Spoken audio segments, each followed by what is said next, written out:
Os primeiros flocos de neve radioativa flutuavam pelo horizonte destroçado, cintilando na tênue aurora como cacos de vidro fosco. Nikolai Lazutin observou-os pousar no parapeito empenado da sacada e se dissolverem com um chiado, cada grão branco esculpindo uma cratera na pintura empolada. Abaixo, o que restava de Moscou jazia em silêncio, sem trânsito, sem vozes, apenas o gemido de um vento mutante que cheirava a cinzas e iodo. Um mês antes, a cidade pulsava com 9 milhões de vidas. Agora era uma câmara de eco para memórias. As ogivas que caíram sobre a Europa, a Ásia e as Américas no final de agosto de 2098 haviam destruído o mundo familiar em menos de 90 minutos, e o clima, já cambaleante sob décadas de abuso, entrou em um novo modo, nem inverno nem verão, mas algo selvagem e indeciso. Dentro do apartamento, fita amarela marcava as janelas rachadas com um X, e folhas de milár retiradas de um parque de servidores abandonado cobriam as piores brechas. Nikolai voltou para dentro, fechando a porta da varanda atrás de si. Sua esposa, Ana, ajoelhava-se diante de uma bacia amassada, enxaguando uma pilha de filtros descartáveis para respiradores em água fervente, que esfriava rapidamente nos cômodos sem aquecimento. Os filhos se amontoavam à mesa. E Elisei, de 10 anos, abriu um atlas geográfico com as pontas dobradas, traçando rotas com um lápis desgastado até a virola. Pelageia, de 7 anos, agarrava sua lebre de pelúcia pelas orelhas, um brinquedo cinza de fuligem, mas ainda milagrosamente macio. Uma única vela fumegava no balcão ao lado do fogão de indução vazio. A eletricidade havia acabado após o segundo pulso eletromagnético, e as células de combustível de hidrogênio no andar de baixo estavam esgotadas. Para se aquecer, queimavam móveis quebrados em um barril de chaminé de fogão empoleirado sobre a banheira, que saía pelo teto demolido para o apartamento acima, cujos ocupantes nunca haviam retornado. O funil improvisado cantava sempre que o vento mudava, uma garganta metálica e lúgubre que anunciava cada rajada. Nikolai tirou um rolo de papel vegetal do casaco. O couro estava duro, as costuras brancas de sal devido à longa exposição. Os corredores orientais desapareceram, relatou ele com a voz rouca devido à poeira dos filtros. A contagem de radiação dispara a leste de Yaroslavo. O sul ainda é o mais quente. Mas a noroeste, em direção ao distrito dos lagos, há um corredor. Batedores do repetidor de Ostankino dizem que os dosímetros permanecem verdes depois de Tver nas colinas de Valdai. Ana espremeu água de um filtro, com os nós dos dedos vermelhos e esfolados. Verde hoje, respondeu ela, mas e amanhã? A corrente de jato está quebrada. A precipitação radioativa se espalha como um bêbado. E os lagos, se eles pegarem chuva de estrôncio, brilharão por décadas. E Elisei ergueu os olhos do Atlas. Tem floresta em Valdai, disse ele. Árvores absorvem radiação, certo? O professor disse que agulhas de pinheiro capturam isótopos. Esponjas com agulhas, corrigiu Nikolai gentilmente. Elas capturam, mas seguram. Ainda assim, a imagem da copa da floresta filtrando o veneno do ar oferecia uma esperança frágil, um teto natural, mais antigo que a guerra, fazendo o que sempre fizera, só que agora o que estava em jogo era existencial. Comeram em silêncio, uma lata de pão preto com batatas fritas, 2 colheres de mel, uma xícara de mingau de soja em pó diluído em água condensada da folha de milár durante a noite. Depois, Nikolai carregou Pelageia para o quarto que haviam consolidado em uma única cela isolada. Aconchegou-a sob cobertores com cheiro de naftalina e beijou-lhe a testa, onde os cabelos finos começavam a rarear, talvez um efeito colateral, ou pura desnutrição. Quando se endireitou, encontrou Ana na porta. Temos filtros para 3 dias, sussurrou ela. 4, se os lavarmos de novo. Então nos moveremos em 2, ele respondeu. A partida pareceu menos uma jornada do que uma amputação. Ao amanhecer, desceram os 32 lances de escada, com as botas ecoando no poço de concreto onde luzes de emergência piscavam como vagalumes distantes. Cada um carregava uma mochila com itens essenciais que encolhiam, pastilhas de carvão, iodo, lâmpadas de LED, 2 pistolas com um total de 13 cartuchos e o samovar da família, porque Ana se recusava a abrir mão do ritual do chá. Nikolai carregava um contador Geiger Miller em um estojo acolchoado. Seus cliques calibrados haviam se tornado o novo batimento cardíaco do mundo deles. Moscou, ao nível da rua, era um cânion de fachadas destruídas, neve e poeira preenchendo os vazios onde o pavimento havia se curvado em fissuras negras como magma. Eles se moviam rapidamente, de cabeça baixa, seguindo becos mapeados no caderno de Élysée. O garoto avançava com uma segurança surpreendente, gritando placas de parede deixadas por mensageiros voluntários, flechas ciano para rotas transitáveis, caveiras carmesim para pontas gama e uma espiral violeta que significava água encontrada. A família parou em uma dessas espirais pintadas com spray na porta de um cofre de banco, entrou sorrateiramente e apertou uma maçaneta enferrujada até que um líquido turvo escorresse de um bico de mangueira de incêndio rachado. Ana dosou-o com iodo e passou o cantil. Ao meio-dia, chegaram ao anel dos jardins. Ali, os bolsões de radiação eram os piores, os ataques do Kremlin haviam liberado isótopos sujos que ainda rajavam em térmicas caprichosas. Nikolai ergueu o contador, 30 microsieverts, 45, alto demais para o conforto, mais baixo o suficiente para atravessarem a avenida aberta em disparada, se mantivessem a respiração curta e não tropeçassem. Eles cronometraram a corrida entre as rajadas. Pelageia, a menor, disparou primeiro, rápida como um coelho, a lebre de pelúcia batendo as asas como um estandarte esfarrapado. Ana seguiu, depois Élysée. Nikolai demorou-se, os olhos examinando as vitrines em ruínas. Ele avistou movimento, uma figura envolta em plástico cirúrgico, o rosto escondido atrás de óculos de esqui espelhados. O estranho ergueu uma besta feita em casa. Nikolai mergulhou, aterrissando na neve derretida enquanto uma bala de canhão destruía o pavimento. Ele rolou e disparou um tiro de advertência de sua pistola, o clarão do cano anêmico na luz pálida. O besteiro recuou para as sombras, e Nikolai disparou, com os pulmões queimando e o contador Geiger batendo em seu peito. Eles não falaram até chegarem a uma entrada do metrô meio destruída, com um cheiro de ozônio. Lá dentro, azulejos do mural haviam descascado como pele congelada, revelando cicatrizes de artilharia no concreto do túnel. A família desceu pelos trilhos incrustados de neve derretida até um reino abaixo da linha de congelamento. Flechas de fita luminosos guiaram por esconderijos escondidos, esforços em rede de sobreviventes que usavam o metrô como abrigo e canal. Uma alcova lacrada continha caixas de trigo sarraceno torrado em lata, etiquetadas com uma fita adesiva dizendo "para todos", mas leve apenas o necessário. Eles enfiaram 3 latas em pacotes, deixando o resto. Em 2098, a verdadeira moeda era a decência, acumular convidava a represália, e rumores falavam de milícias cooperativas que impunham justiça à mão armada. 1 quilômetro adiante, num cruzamento onde 5 túneis se encontravam como raios, multidões murmuravam ao redor de fogueiras de barril. Alguns usavam trajes de proteção municipal desbotados para um azul marinho fantasmagórico, outros se enrolavam em cortinas de hotel ou cobertores balísticos. Uma mulher magra, com um implante cibernético caído, tocava balalaica, cujo corpo de madeira apresentava queimaduras de ácido. Ela dedilhou uma canção de ninar fragmentada que ecoou em arcos gotejantes, e por um instante Ana fechou os olhos, permitindo que as notas se entrelaçassem com as memórias de verões anteriores às mudanças climáticas, antes da ruptura das barreiras de ozônio, antes das tempestades solares, antes que cada pedaço de céu fosse uma ameaça. Nikolai trocou metade do seu mel por 2 respiradores selados a vácuo de um médico da logística. O homem aceitou com gratidão cansada, explicando que o mel desinfetaria queimaduras em um túnel subterrâneo de enfermaria.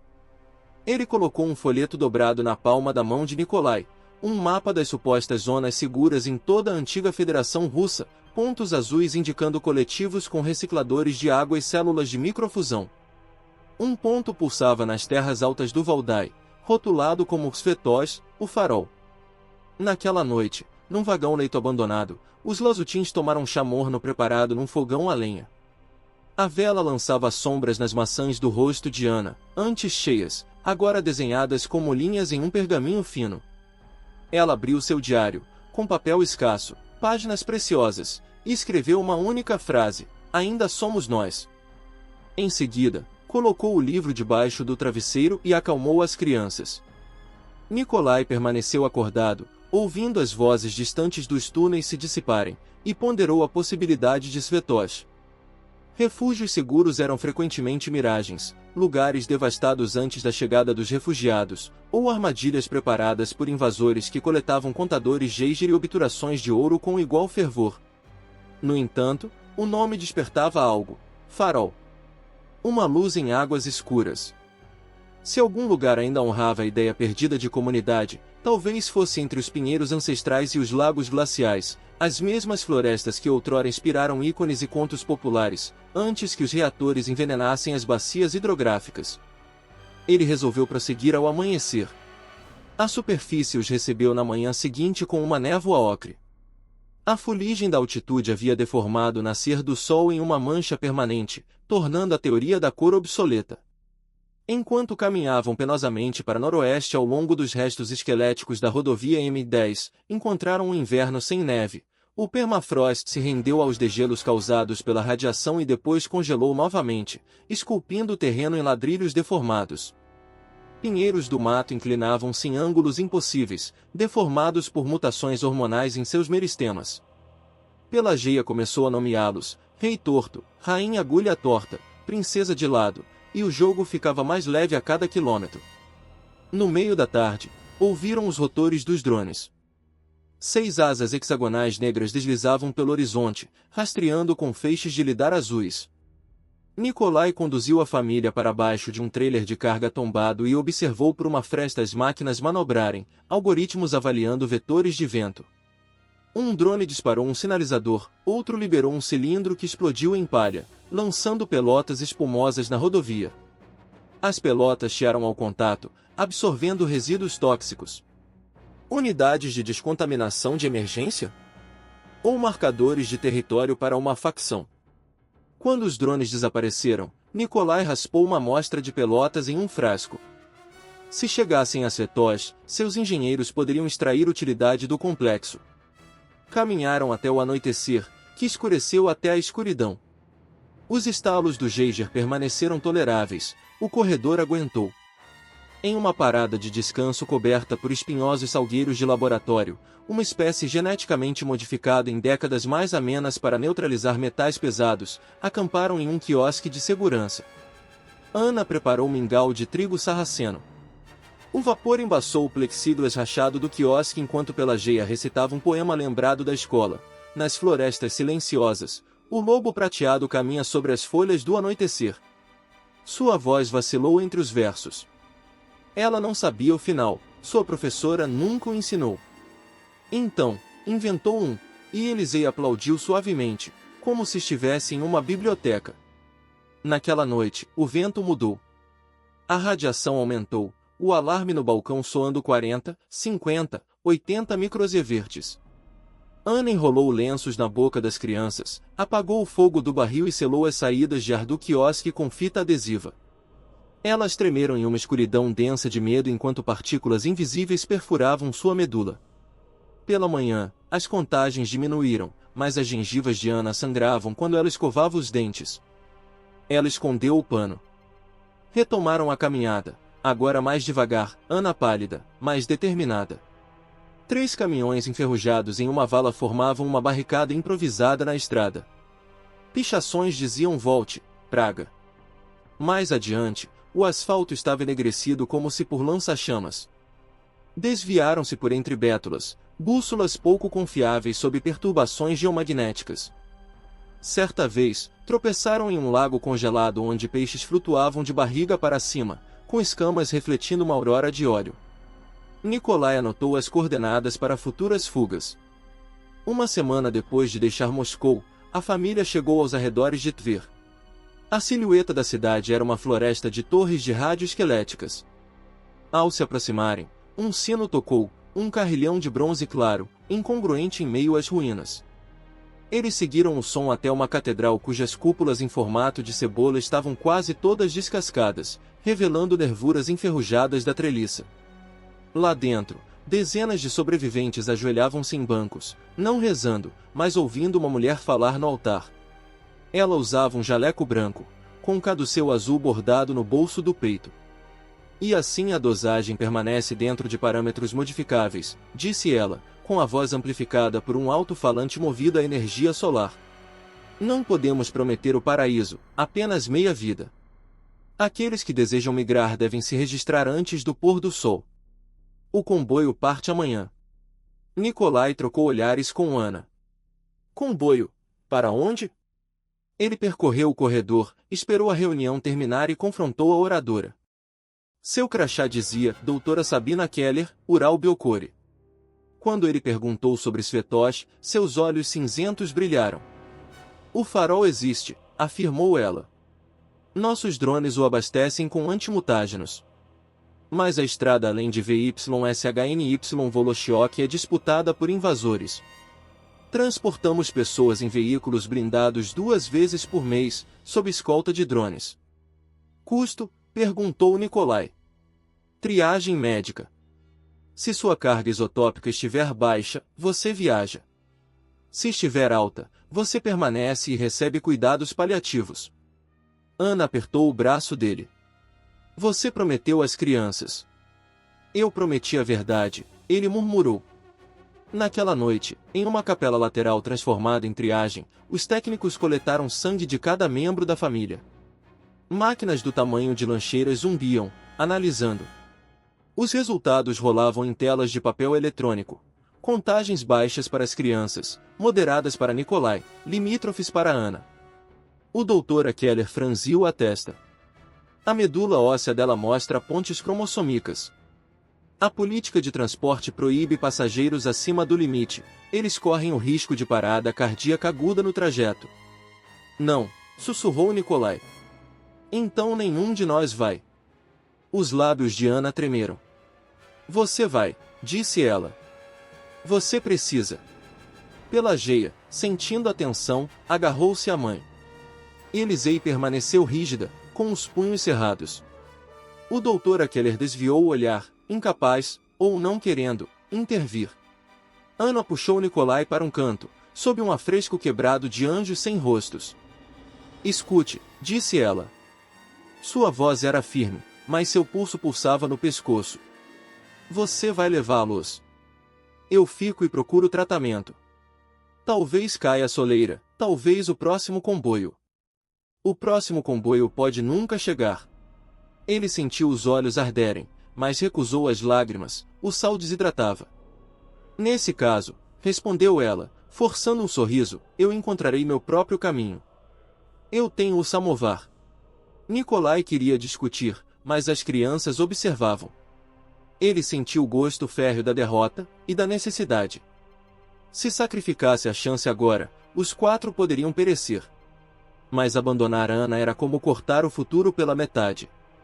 Ele pensou no farol, uma luz bruxuleante na escuridão da floresta. De que adiantava uma luz se deixasse sombra onde seu coração deveria estar? A noite caiu e, lá fora, a neve irradiada começou a cair novamente, cada floco crepitando ao atingir o solo descongelado. Dentro da catedral, fogueiras em barris lançavam halos sobre ícones rachados. A família Lazutin se amontoava em um banco, as crianças entre os pais, suas respirações formando uma nuvem trêmula que subia e desaparecia na nave. E em algum lugar além dos sinos silenciosos e das cúpulas quebradas, uma locomotiva de comboio ganhou vida, contando as horas até a partida. A nave da catedral ecoava com o zumbido de baixa frequência das turbinas a diesel em marcha lenta lá fora, um baixo contínuo sacudindo cacos de vitral em suas janelas de chumbo. Na escuridão da madrugada, o comboio se reuniu, 3 carros blindados Tigre adaptados, eriçados de vergalhões soldados, seguidos por 2 veículos de transporte de pessoal enxertados a partir de chassis de ônibus e trilhos de tanques. Acima deles, um enxame de drones de asas hexagonais girava em órbitas preguiçosas, seus feixes de lidar tremeluzindo através da garoa radioativa como holofotes em uma cidade submersa.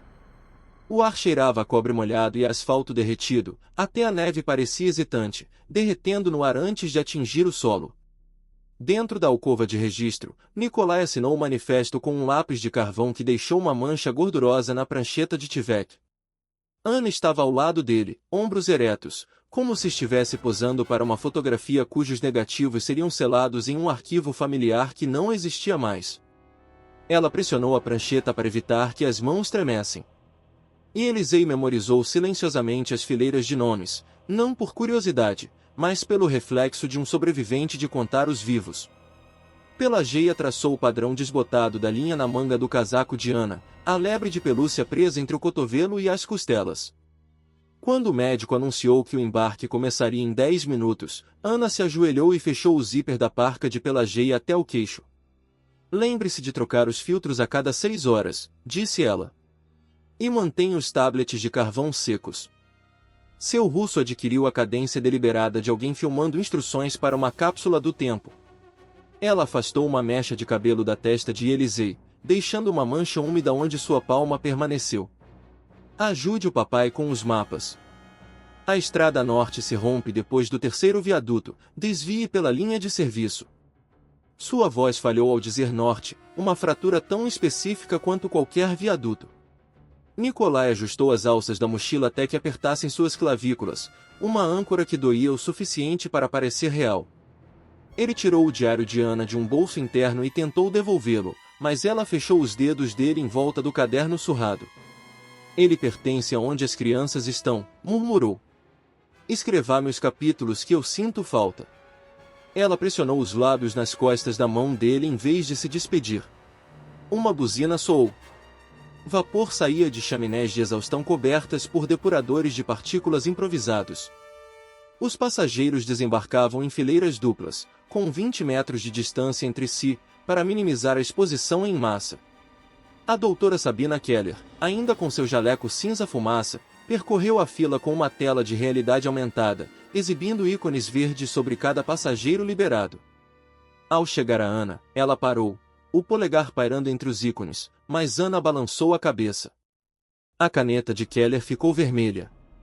Sem discussão. Na rampa do porta-aviões, Pelageia hesitou, contorcendo-se como uma folha presa por uma única veia.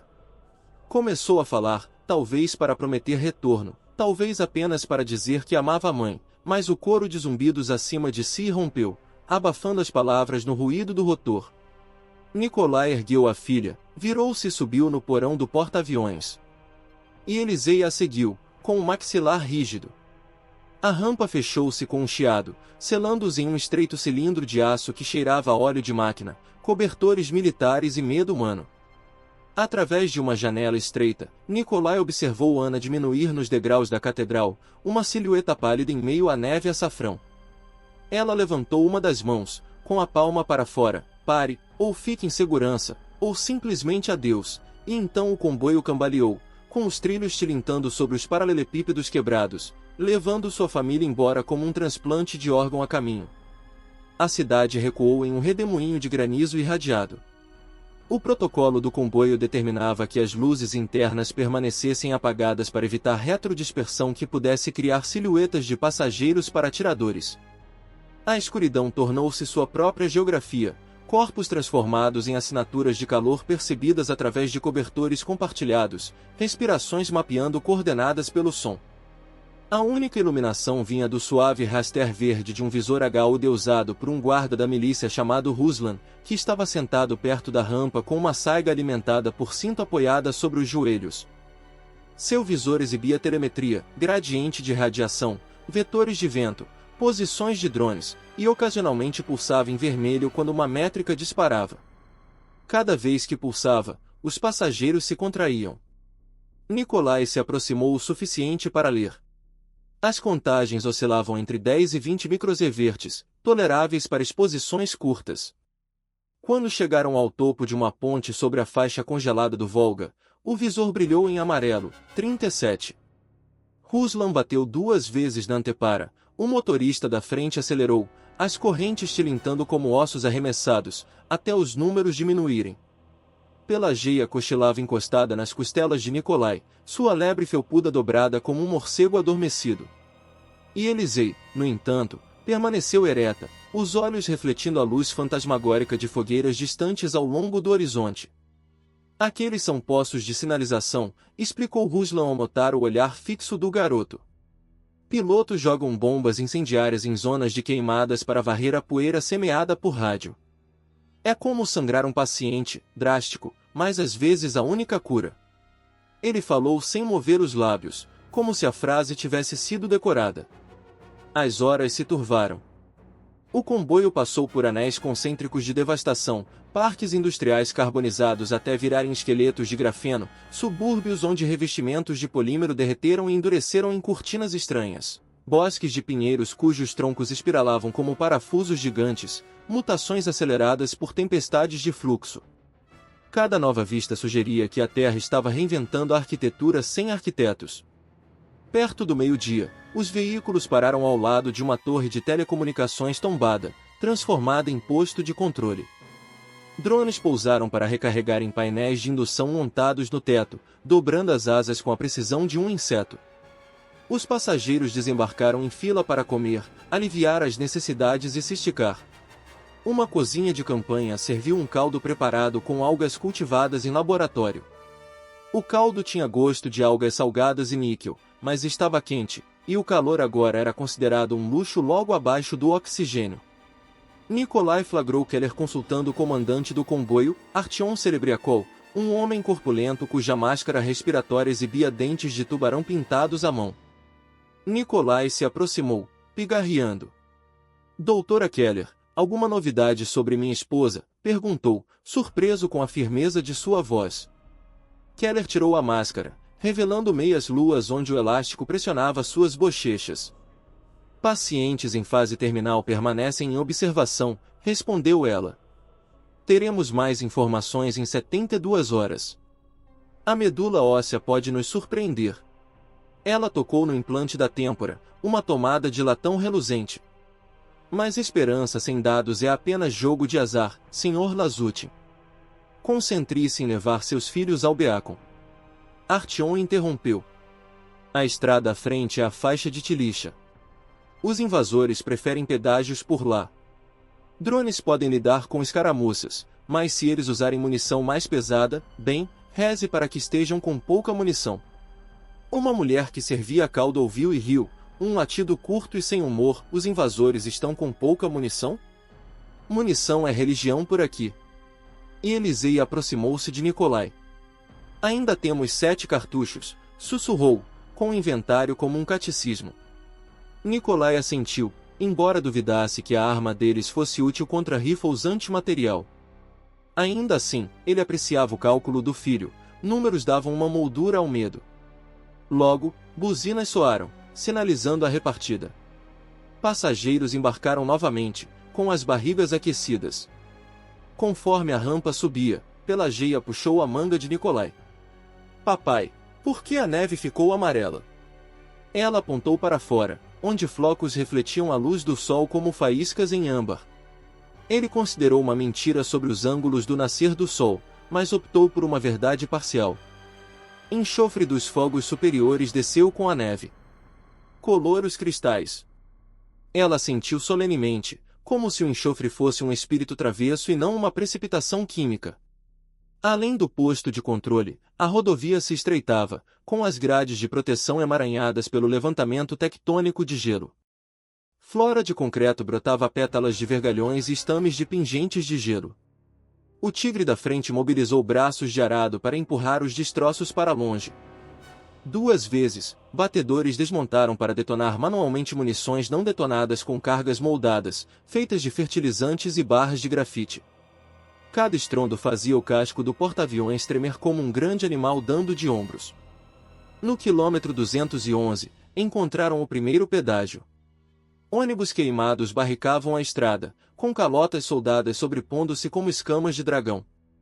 Uma faixa feita de seda de paraquedas dizia Sedã Arma, letras latinas com 6 metros de altura, cujo significado era irrelevante, mas ameaçador. Invasores em trajes de proteção recuperados descansavam atrás do muro, com os rifles apoiados nos braços das cadeiras de jardim.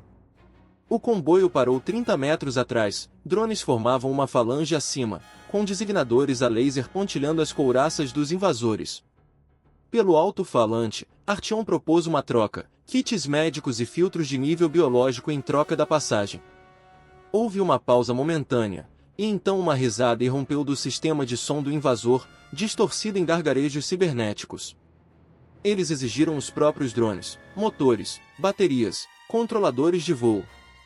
Keller balançou a cabeça. As negociações fracassaram. Primeira salva. Um RPG de ataque guinchou em direção ao Tigre Líder.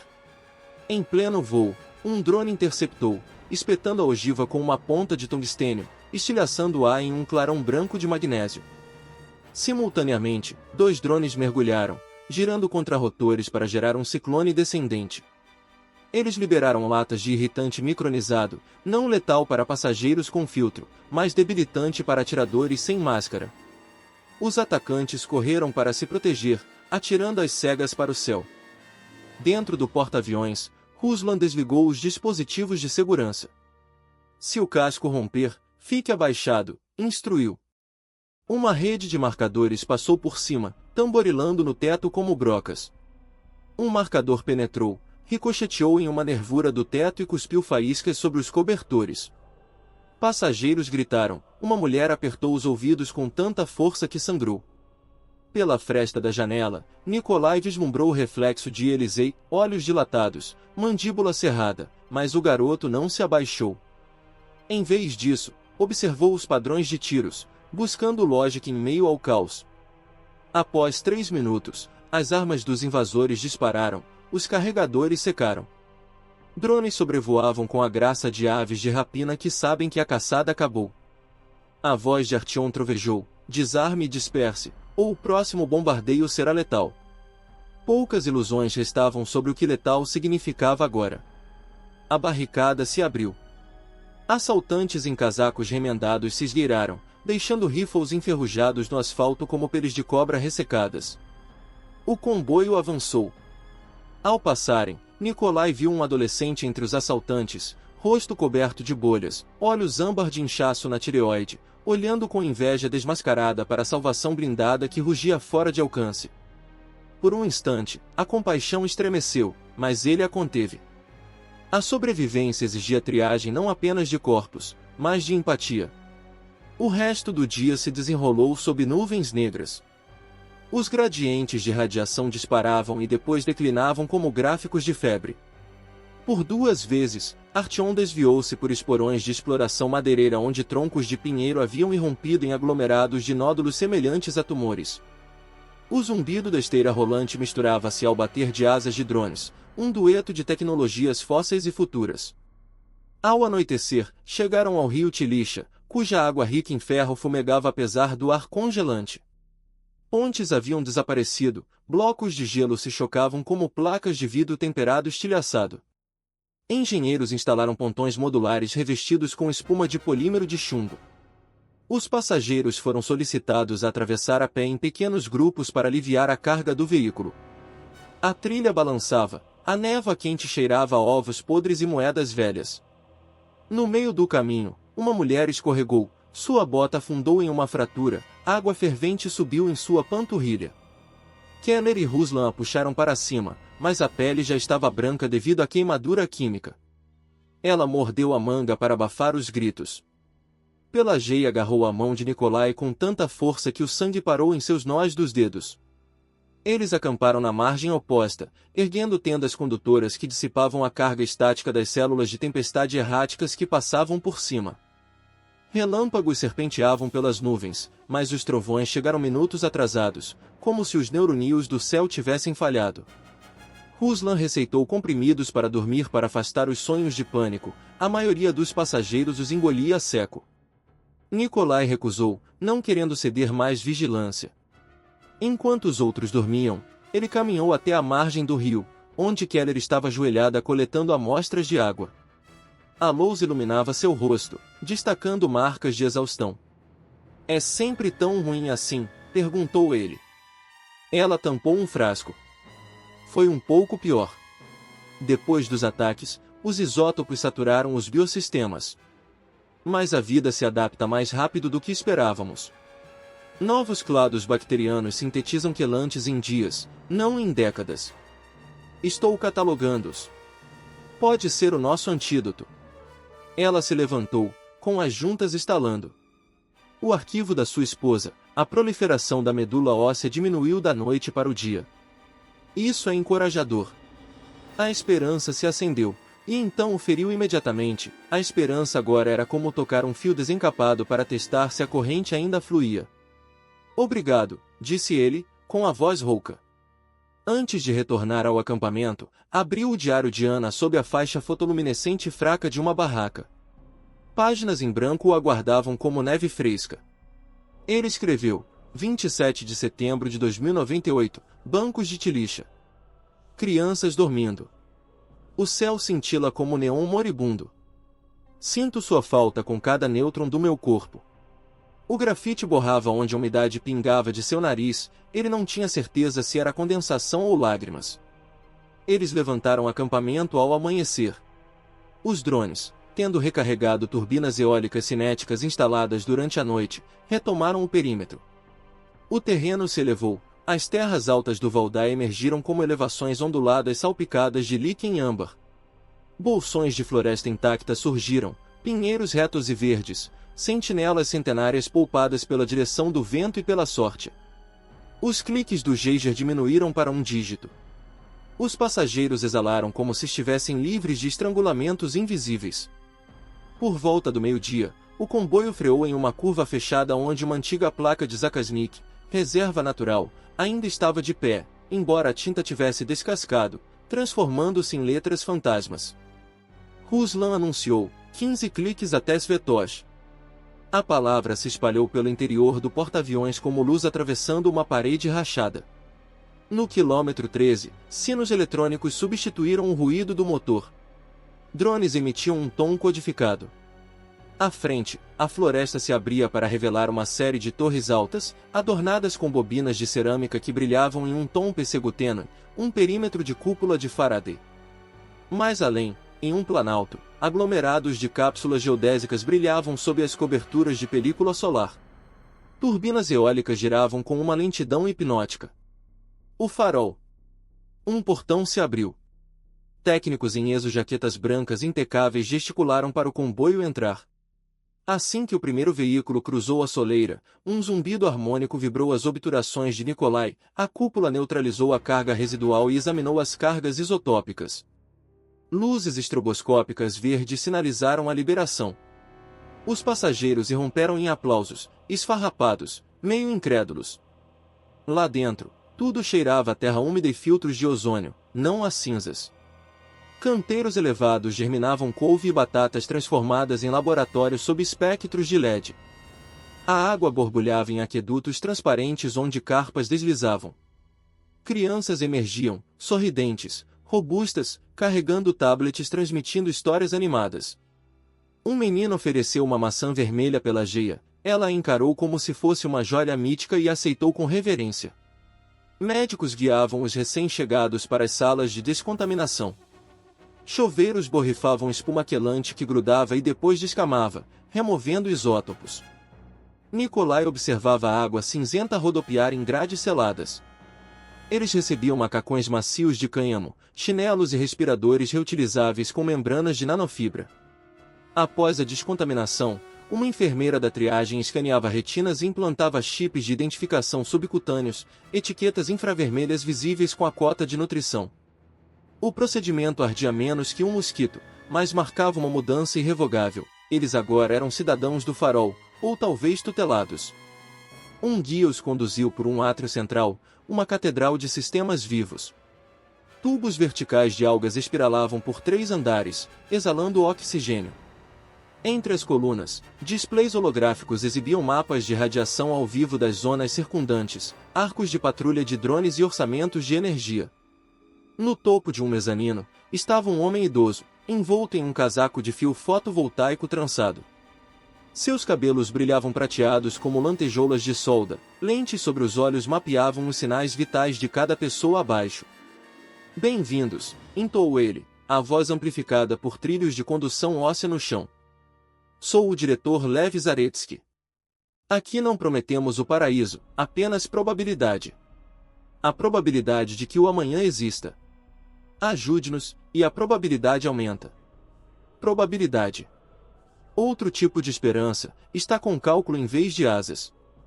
Zaretsky os dispensou para as cabines de orientação. No caminho, Nikolai notou uma parede de telas de retrato, cada uma exibindo a mesma mulher, Ana, cabelo úmido, braço erguido, sorriso discreto, mas inconfundível. Abaixo da imagem, a legenda: candidato à recuperação, sinais vitais estáveis, previsão de 34 horas. Os joelhos de Nikolai fraquejaram. Keller apareceu ao lado dele, entregando uma impressão de gráficos de telemetria. Sua esposa chegará com o próximo comboio, disse ela. O limite recuou abaixo do limite. Ela insistiu que transmitíssemos a atualização para que você soubesse. Pelageia gritou e abraçou a perna do pai. E Elisei exalou um suspiro que parecia ter prendido por 60 quilômetros. Keller apertou o ombro de Nikolai, um gesto desajeitado de médico que se tornou íntimo pelas circunstâncias. Pela primeira vez desde os incêndios de agosto, Nikolai se permitiu sentir alívio, puro e puro. Olhou para o vidro abobadado da estufa, onde a luz do sol real, filtrada pela poeira estratosférica, pintava arco-íris pálidos. Eram tênues, mas não eram ilusões. Naquela noite, os Lazutin se acomodaram em um dormitório revestido de azulejos biocerâmicos que brilhavam levemente, sintonizados com ritmos circadianos. Nikolai acomodou as crianças em beliches, cada um equipado com cobertores feitos com proteína de seda de aranha. Na parede, uma tela plana exibia uma cena tranquila de um lago, retirada de arquivos pré-guerra. A animação se repetia suavemente, ondulações, juncos balançando, um mergulhão cantando. Parecia indulgente depois de semanas de realidade sombria, mas necessário, como um bálsamo para uma queimadura. Enquanto as crianças dormiam, Nikolai levou o diário de Ana para o terraço comunitário. Acima, os arcos da cúpula de Faraday cantavam suavemente ao vento, tons harmônicos deslizando como o canto distante de uma baleia. Ele abriu uma nova página e escreveu sobre maçãs e seda de aranha e a promessa de Ana chegar ao amanhecer. Escreveu sobre invasores que fugiram, sobre árvores que permaneceram de pé, sobre rios que queimaram, mas geraram bactérias capazes de se alimentar de veneno. Escreveu sobre probabilidade. Um passo arrastado o assustou. O diretor Zaretsky se aproximou, apoiado em uma bengala de carbono. Nós fazemos crônicas, disse o velho, apontando para o diário. História é vetor. Sem narrativa, dados são ruído. Nikolai fechou o livro, sem saber como responder. Zaretsky continuou. Amanhã, distribuiremos papéis. Não julgamos por credenciais passadas, mas por adaptabilidade. Sinto em você um cartógrafo. O novo mundo exige novos mapas.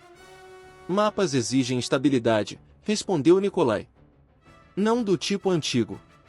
Mapas dinâmicos, aqueles que se redesenham ao ritmo da mudança. Ele bateu na bengala. O próprio farol é um mapa, um ponto móvel de baixa entropia. Mantenha-se flexível e você nos ajudará a expandir seu perímetro. Eles permaneceram juntos em um silêncio amigável. Em algum lugar, um alarme soou, uma correção no portão, rotina. Zaretsky se afastou arrastando os pés, a capa sussurrando. Nikolai permaneceu até que a condensação marcasse a capa do diário. Então, diminuiu a intensidade das luzes e se enfiou em seu beliche, puxando a lebre de pelúcia para perto de Pelageia, cuja respiração esvoaçava como asas de mariposa. Do lado de fora da cúpula, o mundo estremeceu, mas dentro do farol, a noite reinava. Em algum lugar na estrada, um veículo blindado avançava sob escolta, levando Ana em direção à luz. Uma hora antes do nascer do sol, as cordas externas do beacon começaram a vibrar em harmônicos atípicos, uma dissonância sutil que passou despercebida ao ouvido comum e, em vez disso, foi registrada como náusea, um enjoo no estômago de qualquer um que estivesse perto de uma nervura da cúpula. Nikolai estava em serviço de inspeção antes do amanhecer, registrando diferenciais de fluxo de vapor ao longo dos pilares orientais com um lidar portátil quando a sensação o atingiu.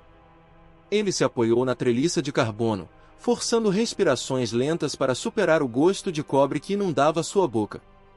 Dois técnicos mais adiante na passarela estavam ajoelhados, segurando as têmporas. O momento passou como uma onda, deixando apenas perguntas. Nikolai tocou um glifo de alarme em sua lousa, um gongo suave irradiou pelos canais de manutenção. Quando chegou ao centro de controle, a harmônica havia cessado, mas os diagramas no holograma central brilhavam em âmbar.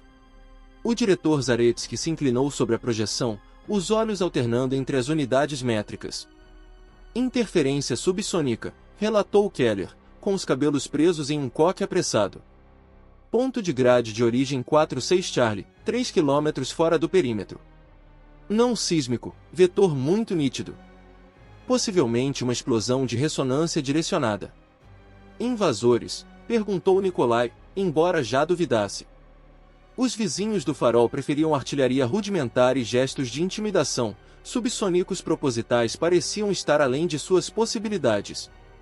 Zaretsky acariciou a barba prateada como se a estivesse afinando. Desconhecido. Envie uma tríade para investigar. Mantenha os drones a 40 metros de altura. Se eles atacarem, responda apenas com Daslers. Keller assentiu. Não podemos arriscar uma resposta cinética em solo tão raso. O lençol freático vazaria isótopos para as bacias de efeito estufa. A tríade partiu em minutos, 2 ciclistas patrulheiros com exocolchoamento e um micro-rastreador carregado de sensores. E Elise implorou para participar. Mapear a anomalia contava como trabalho de campo. Mas Keller vetou. O garoto era inteligente, ainda frágil. Ele cedeu, pedindo para monitorar a telemetria das operações. Keller cedeu, atribuindo-lhe um console júnior. Pelageia pairou atrás do irmão, abraçando a lebre de pelúcia cujo pelo exalava um leve aroma de detergente, agora que os ciclos de lavagem estavam livres de poeira de radiação. Nikolai permaneceu em operação até que a transmissão do rastreador chegasse ao tempo real. Na tela, troncos esqueléticos de bétula deslizavam sob a luz violeta amarronzada do amanhecer, fumarolas de gelo se curvando da turfa. O rastreador emitia notas sem tom enquanto costurava uma nuvem de pontos. Quando a equipe de guardas florestais chegou ao ponto de grade 46 Charlie, encontraram uma torre, improvisada, mas sofisticada, construída com nervuras compostas retiradas de mastros meteorológicos. Em seu ápice, um conjunto de placas parabólicas inclinava-se para o céu. Pintado sobre o andaime em polímero refletivo, havia um símbolo, 2 círculos concêntricos bisseccionados por uma linha vertical, o espaço entre os círculos preenchido com pontos como estrelas. Keller respirou fundo. Isso não é iconografia de invasor. As pupilas de Zaretsky dilataram-se atrás dos implantes oculares. É a Arcádia. Antigo culto termodinamicista, considerado extinto após o expurgo de Saratov. Nikolai relembrou rumores, tecnólogos que acreditavam que a catástrofe do aquecimento global era uma fase de crisálida, que a humanidade precisava acelerar a entropia para desencadear um salto evolutivo. Sua doutrina flertava com o clima como arma, trocando zonas habitáveis locais por um equilíbrio em escala planetária com o qual ninguém mais concordava. O rastreador farejou frequências de rádio. Um pulso de banda estreita emanava da torre a cada 8 segundos, modulado com códigos de fase que Elise reconheceu das aulas de criptografia. Ele ignorou a cautela, canalizando o fluxo para um analisador. Glifos resolvidos, um aperto de mão de chamada e resposta aguardando conclusão. Eles estão tentando conversar, disse o menino. Ou nos provoque, respondeu Keller. A mão de Zaretsky pairou sobre o diodo de comunicação, tremendo. Risco de silêncio é igual a risco de resposta. Um diálogo pode apaziguar conflitos. Nikolai pensou em Anna, finalmente dormindo 2 cápsulas depois de uma lavagem tardia de medula, e ponderou os riscos. Abra um canal somente leitura. Deixe-os falar primeiro. Keller executou. Uma voz sintética saiu dos alto-falantes, feminina, mas sem tom, como se costurada a partir de estatísticas. Enclave de farol. Saudamos vocês no vetor 16. Sua cúpula emite notas de contenção. A contenção estagna. Convidamos o acoplamento de fase para amplificar o envelope de sobrevivência. Compartilhem seu código de rede e ressoaremos a poeira para a troposfera superior, limpando o ar do solo por 500 km. Recusa equivale a sufocamento local quando vórtices polares descem. Temporizador de 90 horas. O silêncio se seguiu, mais denso que qualquer ruído de drone. Em poucos minutos, um quórum de emergência se reuniu no anfiteatro, engenheiros, agrônomos, guardas florestais, técnicos médicos e uma cadeira de matemática que já foi titular em Novosibirsk. Eles debateram sobre infográficos cinéticos em espiral no alto, modelos de vetores de pluma, balanços de entalpia, curvas de dose populacional. Se os arcadianos pudessem de fato lançar a precipitação radioativa em correias transportadoras estratosféricas, a radiação regional poderia cair, mas a injeção estratosférica trazia o risco de rupturas na camada de ozônio e geadas continentais. Trocar uma morte lenta por uma morte rápida e desconhecida?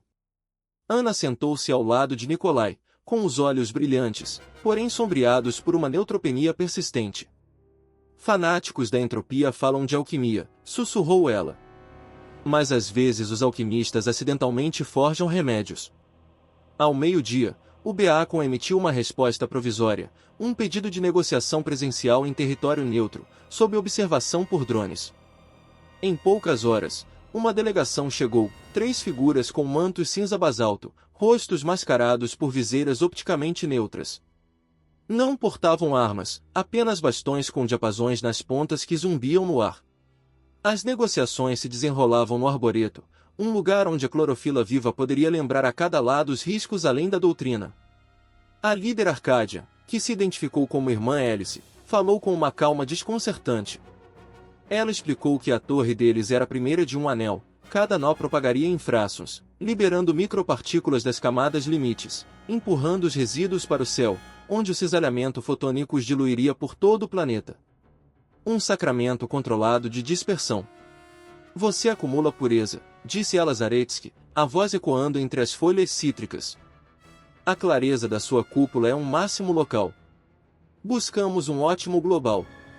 Zaretsky respondeu com gráficos termodinâmicos mostrando como a ressonância deles poderia induzir a nucleação descontrolada de gelo, mergulhando latitudes em um inverno instantâneo. A irmã Helic sorriu por trás do visor. O gelo é outra forma de abrigo, se você se preparar. A conversa se intensificou. Ambos os lados trocavam equações como defesas de esgrimistas, Keller e o ajudante arcadiano traçando linhas isométricas em uma lousa transparente. Enquanto isso, os guardas patrulhavam as passarelas, com os rifles prontos para atordoar, mas as mãos tensas. Pelageia, que havia escapado da vigilância de Ana, estava parada na soleira do arboreto, intrigada com os cajados bifurcados dos visitantes. Ela ergueu sua lebre de pelúcia em saudação. Um arcadiano notou e fez uma reverência, fazendo com que tons harmônicos brilhassem através do vidro. Folhas tremeram. As horas se estenderam. Nenhum consenso surgiu, apenas um adiamento. Beacon simularia a proposta arcadiana em seu aglomerado quântico durante a noite e daria o veredito ao amanhecer. A irmã Helix aceitou, deixando um prisma cristalino do tamanho de uma ameixa, nosso símbolo do aperto de mão, e então partiu sob escolta, com suas capas esvoaçando como asas opacas.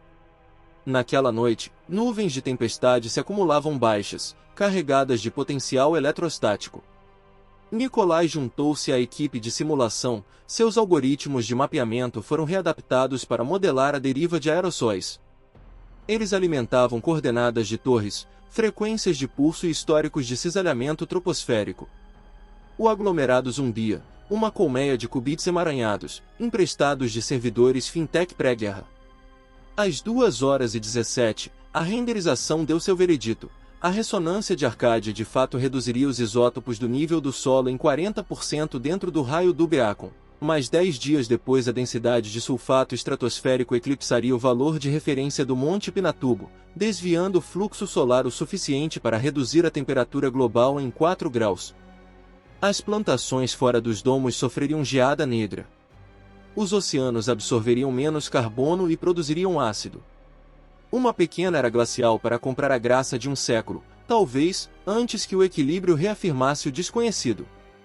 Zaretsky olhou fixamente para o último painel do holograma, um planeta branco-azulado brilhando como quartzo polido, belo e alienígena. Eles estão dispostos a sacrificar a geração atual pela próxima, murmurou. Típica aritmética utópica. Keller cruzou os braços. Rejeitamos. No entanto, a rejeição trazia riscos. Os arcadianos podiam ativar torres unilateralmente. Interceptadores de mísseis adaptados poderiam atingir as estruturas, mas o arsenal de Beacon continha apenas 3 jatos de Scrum, nenhum garantido além do perímetro. Diplomacia, sabotagem ou aquiescência, nada parecia garantir a preservação da ética e das vidas. Enquanto o amanhecer empalidecia o céu, sirenes de alarme cortavam o silêncio. Drones de vigilância relataram picos de energia em 2 torres Arcádia ainda não reveladas nos mapas. A irmã Helix havia adiantado o cronograma. Os guardas florestais se mobilizaram. Keller carregou seu enxame de drones médicos com plasmídeos disruptores CH-11, vírus codificados que consumiam circuitos piezocerâmicos. Nikolai se ofereceu para guiar a equipe de ataque usando seus mapas dinâmicos recém-criados. Zaretsky assentiu, embora o rosto de Ana se contraísse. Ela não disse nada, seus olhares se mantinham na conversa. Voltem ou não, mas deixem-me lembranças, não arrependimentos. Ele a beijou atrás da orelha, onde ainda cresciam mechas finas de cabelo, e seguiu os patrulheiros até o hangar. Eles se posicionaram em turbociclos, pequenos o suficiente para serpentear pelos detritos da floresta, rápidos o suficiente para escapar de sinalizadores gama. E Elisei tentou embarcar clandestinamente, mas foi pego por Ruslan, que balançou a cabeça negativamente. O garoto recuou, com as mãos entrelaçadas, prometendo a si mesmo que no ano seguinte conquistaria seu lugar. A bicicleta de Nikolai saltou sobre o solo argiloso congelado. Drones de escolta sobrevoavam com sinalizadores infravermelhos pulsantes que costuravam a cobertura com fios invisíveis.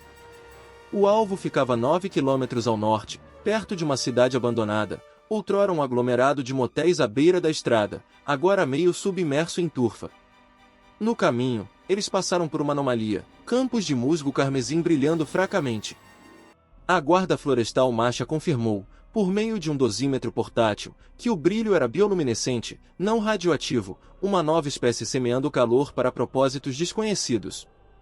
O mundo continuava se reescrevendo enquanto os humanos discutiam sobre entropia. Eles chegaram ao delta da torre antes que os arcadianos completassem a calibração. Apenas 2 acólitos camuflados guardavam as âncoras da base, ajustando os giroscópios. O enxame de Keller sibilava das cápsulas de lançamento, uma nuvem de brilho que se fixava em cerâmica e em pilhas piezoelétricas escavadas, com cargas enzimáticas desativando rapidamente. O zumbido da torre vacilou, caiu uma oitava e silenciou. Os patrulheiros prenderam os acólitos com plastificantes e confiscaram as viseiras. A torre Epsilon, no entanto, já estava ativa. Sua ressonância ecoava pelo chão, um tambor que ninguém ouvia, mas todos sentiam. Olhos lacrimejavam, dentes batiam, estabilizadores de drones tremiam. Masha disparou uma granada de arpel, um cabo enrolou um suporte inferior, mas o zumbido se intensificou, fragmentando placas de gelo em geysers de gelo que lançavam cacos como facas de arremesso. Um patrulheiro levou uma lasca na bochecha e caiu. Decisão confusa, recuar e bombardear de longe, ou atacar a plataforma de controle agora, antes da amplitude máxima. Ruslan escolheu atacar. Nikolai o seguiu, com o pulso sincronizado com a ressonância. Os passos pareciam abafados, porém elásticos, como se a torre distorcesse a gravidade local em frações. Eles subiram por escadas de treliça até um vórtice de vibração silenciosa. No núcleo, um reator de cristal girava, levitando entre anéis supercondutores. Ruslan nivelou sua saiga, Nikolai agarrou o cano. Uma bala pode romper, liberando plasma desconhecido, alertou. Em vez disso, ele enfiou o prisma de aperto de mão arcadiano, confiscado de Helix, no campo, uma semente estranha. Frequências se chocaram, heterodinaram-se em caos. O núcleo levitante vibrou como um coração em fibrilação. A luz se projetou para fora, lançando a escuridão da floresta. Nikolai puxou Ruslan de volta para baixo das escadas. Eles mergulharam enquanto a torre convulsionava. Um clarão branco brilhante, depois silêncio. Flocos de neve flutuavam. A torre ainda estava de pé, mas suas placas pendiam moles, a ressonância perdida. Missão quase bem-sucedida, mas vitória rápida demais gera obstáculos. De trás de uma crista de turfa, uma unidade adormecida de Arcadia emergiu, 8 figuras erguendo um morteiro Gauss portátil. Eles dispararam não contra os patrulheiros, mas para o céu. O projétil explodiu no ar, liberando uma colônia de microsatélites, flechetes espelhados que desdobravam velas solares. Uma vez a 30 km de altitude, eles funcionariam como nós refletores para a coordenação subsônica entre continentes. Torres de sabotagem agora apenas atrasavam a orquestração. Ruslan praguejou em 3 línguas. As comunicações dos Rangers entraram em erupção. O Beacon não tinha nada que alcançasse aquelas alturas. Drones eram atmosféricos, não orbitais. O enxame de Keller não conseguia escalar o vácuo. Opções? A equipe de morteiros preparou uma segunda salva. A sobreposição de mapa de Nikolai indicou uma solução de linha de visão, o antigo canhão de transporte espacial Ostankino, 20 km a leste, supostamente extinto. Mas, se ainda houvesse energia residual, uma única bala de trilho poderia proteger as flechas antes da dispersão total. Ele apresentou a ideia por meio de comunicadores. Zaretsky aprovou. O desespero supera a decadência. Uma equipe reduzida partiu: Nikolai, Ruslan, Masha e 2 engenheiros. Eles pedalavam a toda velocidade, com os motores gemendo em protesto. O chão se turvou em faixas de bétula e musgo carmesim. Ao longo do caminho, a estática crepitava, redemoinhos de poeira estratosférica geravam fios de raios que atingiam a terra, desencadeando estrondos sonícos. Eles se esquivaram de uma rachadura que fundiu areia em tecelas de vidro ainda fumegantes enquanto passavam. A torre Ostankino parecia uma lança pontiaguda que se elevava sobre nuvens. Seu convés de lançamento, meio desmoronado, projetava-se sobre um poço funicular que antigamente transportava cargas para a culatra do canhão ferroviário. Lá dentro, a escuridão cheirava a ozônio e ferrugem. Capacitores de emergência, há muito descarregados, poderiam conter energia fantasma. Masha emendou tomadas de energia de baterias de ciclo no barramento supercondutor do trilho. Os indicadores piscaram em âmbar, depois em verde fixo, apenas o suficiente para um disparo. O engenheiro Vadim carregou a bala, uma haste de tungstênio gravada com cirílico para dar sorte. Dados do alvo? E Elisei. Do Beacon, ele havia hackeado conjuntos de miras de drones, triangulando a trajetória do enxame de flechas. Keller roteou as coordenadas para o Ostankino, elevação 48 graus, azimuth 72. Nikolai as digitou em uma interface arcaica, os dedos deslizando sobre vidro rachado. Capacitores zumbiam, a nota ascendendo em direção a um tom insuportavelmente brilhante. Disparando. Ele apertou o gatilho manual. Sem recuo, apenas um raio branco como o sol enquanto ímãs ferroviários cuspiam a bala a 9 km por segundo. Ela atravessou a névoa e desapareceu. Silêncio novamente. Vadim prendeu a respiração, Ruslan murmurou uma prece. Então, o céu floresceu em uma breve aurora quando o tungstênio encontrou o aglomerado de flechetes. Sensores no Beacon registraram a dispersão inofensiva do campo de microdetritos. Linha da missão verde. O alívio fez os joelhos cederem, mas a comemoração esperou até que as bicicletas retornassem mancando pelo crepúsculo. Os portões do farol se abriram, famílias se alinharam nas passarelas. Ana esperou na rampa, as bochechas rosadas pelo vento sob os filtros de cúpula. Nikolai desceu da bicicleta e foi para os braços dela, a energia tremendo mais do que o cansaço. Pelageia envolveu ambos com lebre e tudo. E Elisei ficou um passo atrás, tentando parecer estoica até que Keller despenteou seu cabelo, chamando de nosso salvador da estação terrestre. O garoto sorriu sem se conter. Os prisioneiros de Arcadian eram processados, tratados, não torturados, um fato que a irmã Helix descobriria quando Keller transmitisse os registros médicos como prova. O comando de Arcadian respondeu com uma graça inesperada, suspendeu as ativações da torre, solicitando um estudo conjunto sobre ética em aerossóis. Zaretsky concordou com o intercâmbio científico sob a neutralidade da cúpula. A guerra se transformou em diálogo, frágil, mas factual. Semanas se passaram. O inverno se aproximava, mas Beacon prosperava. Nikolai retomou o mapeamento, desta vez mapeando redes entre enclaves que brotavam como micélios fúngicos, corredores de conhecimento para superar a entropia. Ana cofundou uma escola onde crianças aprendiam literatura antiga e novos protocolos. Pelageia, sempre dando nomes às coisas, catalogou mutações na biota florestal, presenteando-as com apelidos latinos excêntricos que pesquisadores posteriormente formalizaram. E Elisei foi aprendiz de Keller, projetando drones de segunda geração que cantavam contra-harmônicos como terapia ambiental. Certa madrugada, Nicolai escalou a nervura mais alta da cúpula. O ar tinha um gosto quase frio comum, metal, pinho, fumaça distante.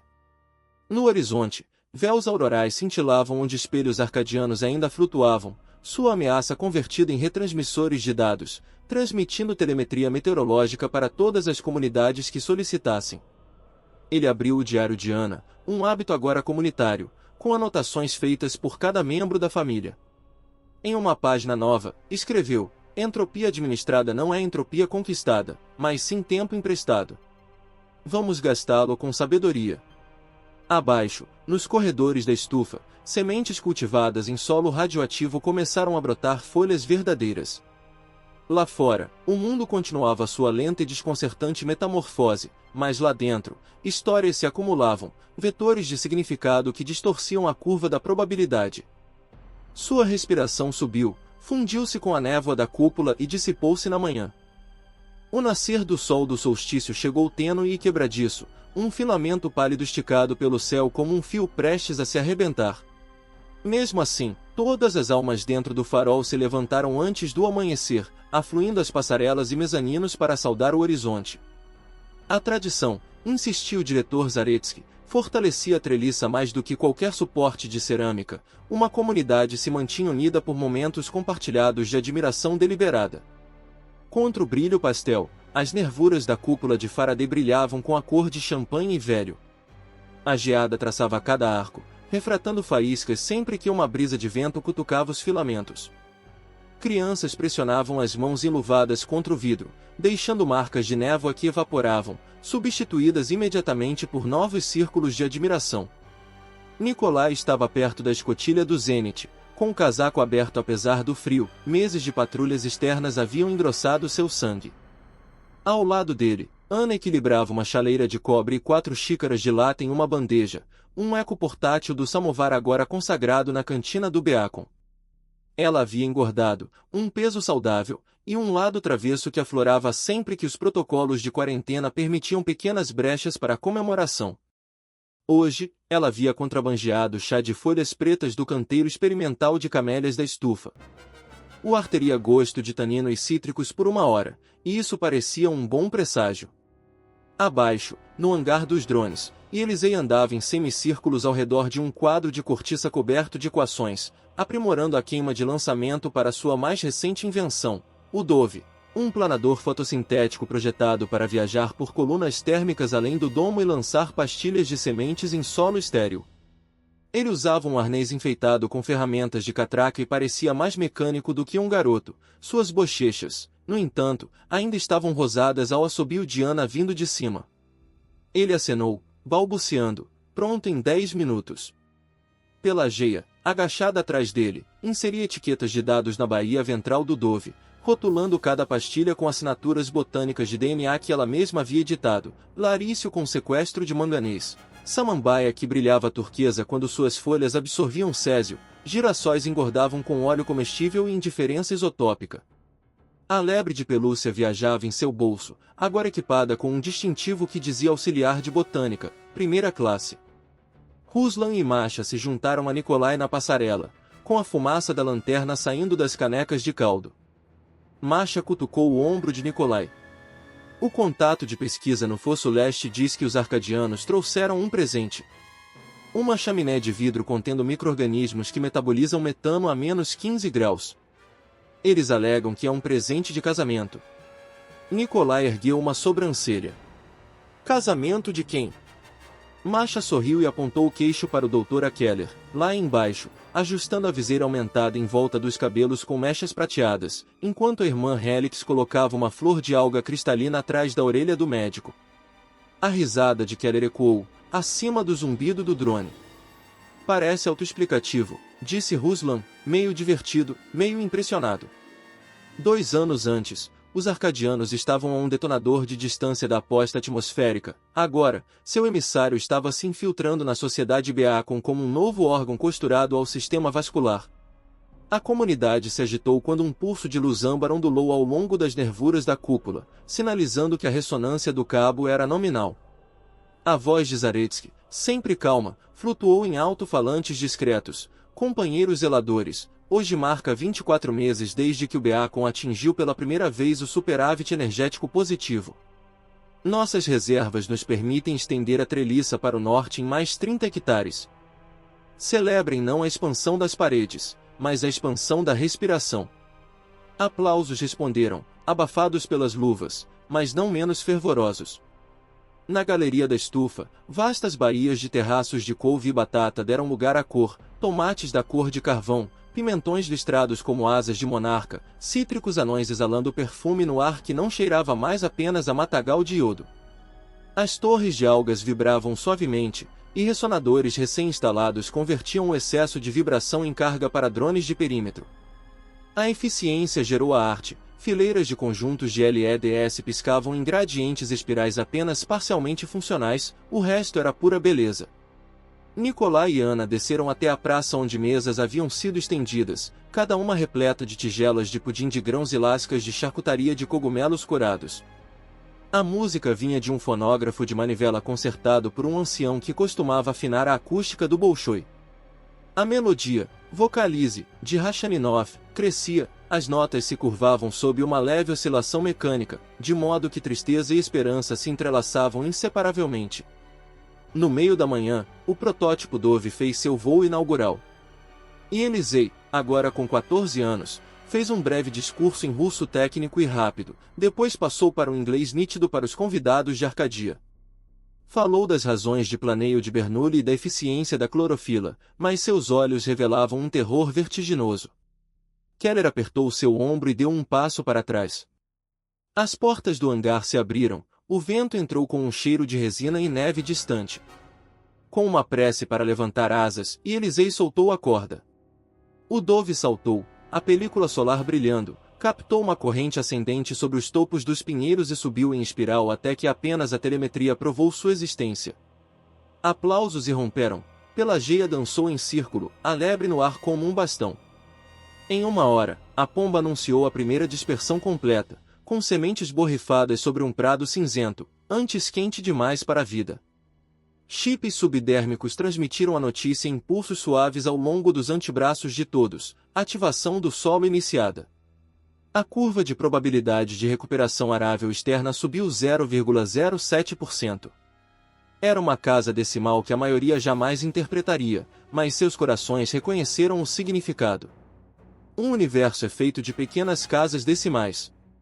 A celebração foi interrompida ao meio-dia para recordação, a tradição exigia peso igual à dor e à alegria. O sino do Beacon, refeito a partir de estilhaços e encanamentos quebrados, soou uma vez para cada morador perdido desde a chegada do comboio, 13 badaladas, cada vibração subindo pela cúpula como um arrepio. Rostos se abaixaram. Nomes rolaram por faixas de monofilamento, aqueles tomados por isótopos de longa ação, por acidentes em pesquisas, por desespero potente demais para remédio. Quando o sino parou, Keller se pôs ao lado da irmã Helix e recitou a promessa de conservação: qualquer vida perdida deve se tornar estrutura para os que permanecem.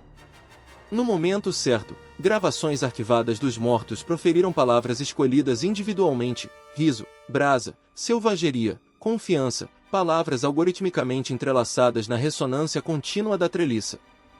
Dessa forma, o Beacon literalmente cantava com suas memórias. A tarde trouxe a cúpula do conselho. Delegados de 5 enclaves chegaram via Skimer ou Crawler, o coletivo Poço de Gelo, do extremo norte, envolto em compósitos de pele de foca, a espiral da estepe, nômades que pilotavam trenós eólicos gigantes pelo permafrost, o fragmento ciano, uma cidade flutuante à deriva nos restos do Volga, a liga do velho metrô, erguida das catacumbas de Moscou, e o coro arcadiano, com suas vestes hieroglíficas trocadas por um cinza utilitário. Eles se encontraram na câmara óculo, uma esfera oca revestida com painéis OLED flexíveis exibindo imagens ao vivo de cada assentamento, para que nenhum representante ficasse exilado de casa. Nikolai compareceu como consultor cartográfico. Seus mapas dinâmicos agora são a língua franca da logística entre enclaves. Ele apresentou a mais recente sobreposição, corredores de exposição aceitável que se estendiam como veias translúcidas por todo o continente. Restaram lacunas, especialmente uma faixa sudoeste onde tempestades radioativas ainda fervilhavam, mas artérias verdes agora conectavam comunidades que antes sonhavam umas com as outras apenas como rumores. O debate centrou-se no próximo salto. Deveria a rede BA contentar pulsos de ressonância síncronos para afinar o corredor de precipitação radioativa, abrindo assim a passagem para o cinturão de solo negro, onde celeiros adormecidos poderiam ser restaurados? A bobina da Steppe defendia uma ação ousada. O coletivo ICVEL alertou sobre amplificações polares imprevistas. Keller propôs um projeto piloto, amplitude modesta, monitoramento em tempo real, limites de aborto automático. A irmã Helix prometeu conjuntos de torres Arcadian para o teste, um gesto de confiança. A Liga Metropolitana ofereceu estabilizadores subterrâneos para ancorar ondas de choque. O acordo se consolidou como cristal de gelo. Zaretsky ratificou o pacto. A Operação Frechet começaria em 60 horas. O sucesso prometia não apenas a liberação do corredor, mas também a prova de que a cooperação poderia superar a catástrofe sem depender de soberanos do velho mundo ou gênios singulares. Naquela noite, o farol brilhava com uma ansiedade proposital. Engenheiros calibravam cúpulas, agrônomos aceleravam análises foliares, crianças, sentindo a tensão da borda da tempestade, brincavam mais silenciosamente, construindo torres em miniatura com tijolos de micélio. Ana supervisionava a cantina, preparando um chá tão forte que cortava o medo. Ela encontrou Nikolai no parapeito externo, desenhando linhas de maré de poeira visíveis apenas ao crepúsculo. Agora você está mapeando estrelas em terra, ela brincou. Cada duna de precipitação radioativa é uma constelação em movimento, respondeu ele. Se estivermos errados sobre Frechet, essas dunas se deslocam para lugares que não podemos prever. Ela tocou o bloco de desenho dele, espalhando uma pluma granulada com o polegar. Passamos 2 anos escrevendo probabilidades em linhas. Em algum momento, precisamos confiar que as pessoas as percoram. Ele expirou e fechou o bloco. Vamos garantir que as linhas se mantenham. Um dia fresco amanheceu sob nuvens negras. O núcleo do sinalizador desviou 90% do armazenamento para capacitores de contenção, luzes não essenciais foram apagadas, corredores iluminados por tinta fosforescente de emergência. No ninho de comando, Keller, Helix e um painel de refratores de dados monitoravam conjuntos sísmicos. Constelações de drones ocupavam nós predefinidos acima de cada domo, com lasers alinhados para triangular qualquer vórtice inesperado. O papel de Nikolai era o de olho externo. Com Ruslan em marcha, ele comandava um rastreador de reconhecimento estacionado em Rede Alpha, a 3 km de distância, onde podia verificar a verdade terrestre por meio da telemetria. E Elisei, com o ressentimento temperado pela diligência, serviu como assistente de sistemas remotos, verificando o controle de atitude dos drones e as travas de dispersão de sementes, caso Frechet perturbasse suas órbitas. Pelageia, sob protestos, permaneceu com Ana na estufa da enfermaria, inventariando pastilhas de iodo e injetores de medula óssea. Às 12 horas UTC, os conjuntos de antenas foram sincronizados. 12 torres, Arcadian, Beacon e Metro League, iniciaram um som harmônico baixo, quase inaudível, mais sentido nos molares do que ouvido. Telas plotavam a amplitude do infrassom em relação aos coeficientes de contenção. Às 12 horas e 2, atingiram o limiar-alvo. Uma breve pausa prendeu a respiração em vários assentamentos. Então, o comando emitiu o aumento de intensidade. Ondas de choque invisíveis, mais profundas, se espalharam, uma ondulação através de estratos de partículas. Os acelerômetros dos rastreadores dispararam, a crista abaixo de Nikolai vibrou como uma garganta viva. Acima, nuvens de poeira convulsionaram, projetando-se para a troposfera superior. Monitores mostravam leituras de radiação mergulhando ao longo da espinha dorsal do corredor, bandeiras de sucesso piscaram em azul petróleo.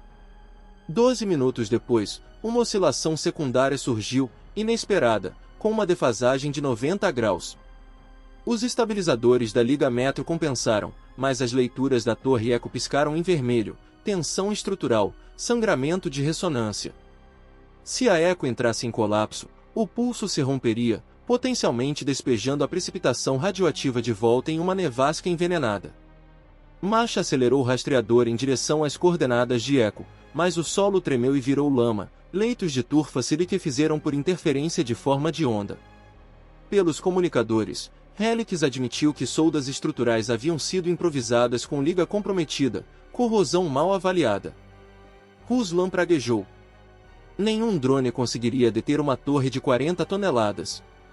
Nikolai examinou o terreno. Um monólito fraturado de uma rodovia pré-guerra projetava-se ali perto, inclinando-se em direção à base da Eco. Podemos lidar com a falha, murmurou. Talvez, se pudessem derrubar a torre propositalmente para fora, sua energia se dissipasse lateralmente em vez de pelo corredor. Uma defesa destrutiva. Ruslan preparou cargas de termite recuperadas meses antes. Eles deslizaram o rastreador até a laje e colocaram cargas ao longo de seu fulcro. A detonação exigiria um gatilho manual, a radiofrequência de alta frequência poderia causar interferência. Nikolai se ofereceu, colocando um respirador reserva para o caso de partículas emanarem. Papai. E Elisei no comunicador, com a voz baixa. Seu dosímetro já está com a leitura alta. Mantenha o corredor aberto para suas sementes, disse Nikolai. Este é o mapa agora. Ele correu, a neve e as cinzas estalando. A ressonância batia em suas costelas, meio música, meio ameaça. Ele encaixou o acendedor, verificou o ângulo, calculou o vetor de gravidade em um olhar que se tornará sobrenatural após anos de trabalho de campo. A laje era o arite perfeito se girada a 40 graus. Livre! Seu grito quase inaudível acima do zumbido. Ruslan puxou a corda manual, a termite rugiu brilhante como o sol. Nikolai mergulhou atrás de um montículo. A laje se contraiu, girou em câmera lenta e aterrorizada, depois trovejou em costa abaixo, atingindo a torre Eco perto do meio. O metal guinchou, as placas de junção se partiram. A torre se inclinou ainda mais, e então caiu para fora, exatamente como esperado, abrindo uma vala de faíscas. A energia jorrou para a terra com um chiado titânico, os gráficos sísmicos mergulharam em uma faixa segura. O corredor aguentou. A poeira cobria Nikolai, sufocante. Seu respirador entupiu, o alarme disparou. Ele pressionou o rosto contra a neve acumulada, filtrando-se pelo gelo. Momentos depois, Ruslan e Masha o içaram, arrastando-o para um abrigo. Seu crachá de dose brilhou em âmbar, mas não em vermelho, recuperável. Em todas as redes, o ciclo primário de Frechet foi concluído. Medidores de radiação recalibrados, níveis de corredor agora abaixo das tempestades costeiras do século passado. O risco de avalanche persistia, mas a limpeza atmosférica era inegável. Em poucas horas, drones de sentinela transmitiram as primeiras imagens de solo escuro, vislumbres de fragmentos de rio, contornos de silos de grãos ainda de pé após décadas na sombra. A Praça Beacon explodiu em aplausos que alcançaram até a estufa da enfermaria. Pelageia girava sob as videiras de tomate, espalhando pétalas como confete. Lágrimas brilhavam no visor de Keller enquanto a irmã Helix sussurrava agradecimentos em uma língua sem consoantes. Nikolai passou 2 noites em isolamento, enquanto quelantes limpavam sua corrente sanguínea. Ana manteve-se em vigília, lendo em voz alta o diário, agora um códice grosso, com a lombada remendada com laca de seiva. Ela recitou a entrada de Elisei sobre o voo da pomba, o poema de Pelageia para o musgo luminoso, sua própria nota, a entropia negocia, não dita. Quando a febre de Nikolai cedeu, eles comemoraram com chá de contrabando e um silêncio mais doce que uma canção. A primavera avançou com uma rapidez improvável assim que o véu de poeira se dissipou. A luz do sol recuperou tons amarelos nunca vistos desde a guerra. Do lado de fora do corredor, equipes relataram o despertar de líquens, brotos sondando. A sonda Sinchar transmitiu avistamentos de gansos migratórios, formações irregulares, mas genuínas, cantando sobre águas marcadas por ácido. As caravanas da Steppe Coil chegaram ao cinturão de solo negro após 3 semanas de caminhada, plantaram parcelas de cevada para teste. Quando os brotos emergiram, uma aclamação truncada se espalhou por todos os canais do enclave. Fotos. Antiga abreviação russa para "está vivo". 5 meses depois, uma segunda frota de pombas partiu, desta vez em companhia de pipas espelho Arcádias que controlavam as térmicas. Nikolai juntou-se à pesquisa aérea, pilotando um drone com cardan que costurava faixas de esmeralda onde antes reinava a escala de cinza. Ele sobrepôs rotas para futuros comboios, não mais blindados, mas carregados com barris de sementes, bobinas solares e tablets de literatura. O mapa era atualizado a cada hora, e cada novo pixel verde era uma promessa. No final do verão, o BA concediou seu primeiro festival Interenclave. Nos caminhos entre as cúpulas, brotaram barracas de mercado com roupas de cânhamo trançadas e tingidas com pigmentos florais. Crianças da escola de Sevel encenaram um teatro de sombras sobre fótons negociando com flocos de neve. O coral da Liga Metropolitana cantou canções espirituais aprendidas em túneis, com vozes graves como ecos de trem, harmonizando-se com diapasões arcadianos para tecer acordes subsônicos que faziam os ossos do peito ressoarem agradavelmente. Durante o final de Crepúsculo, Elisei subiu ao pódio, agora com a voz embargada pela adolescência. Ele revelou a Carta da Malha Unificada, relações não de dominância, mas de gerenciamento de ressonância, cada enclave uma nota em um acorde perpetuamente afinado. Os signatários gravaram assinaturas digitais em forma de ondas sonoras.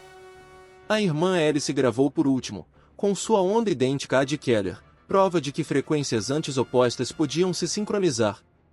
Pelageia, 11 anos e insaciavelmente curiosa, guiava as crianças visitantes por um jardim luminoso onde flores geneticamente modificadas iluminavam os caminhos todas as noites.